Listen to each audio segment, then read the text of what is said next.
চেষ্টা করবেন আপনার কান পর্যন্ত যেন ওই কথাগুলো কখনোই না পৌঁছায়, যে কথাগুলো আপনার অবর্তমানে আপনার সামনে রসগোল্লা সাজা মানুষগুলো বলে বেড়ায়। বিশ্বাস করেন, যদি আপনি একবার বুঝে ফেলেন যে আপনার পিঠ পিছে আপনার একান্ত বিশ্বস্ত মানুষগুলো আপনার সম্পর্কে কি বলে বেড়ায়, তাহলে তাদেরকে ঘৃণা করতেও আপনার ঘৃণা লাগবে।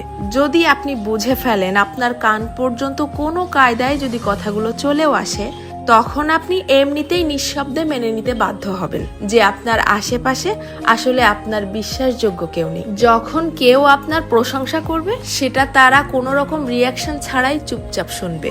অথচ কেউ যখন আপনার সম্পর্কে খারাপ কিছু বলবে, সেটা দেখবেন যত দ্রুত সম্ভব এরাই মানুষের মধ্যে ছড়িয়ে দিবে।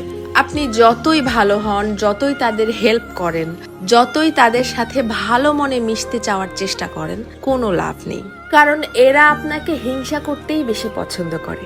আপনার সামনে দেখাবে যে আপনাকে ভালোবাসে, অথচ আপনার পিঠ পিছে আপনাকে প্রচন্ড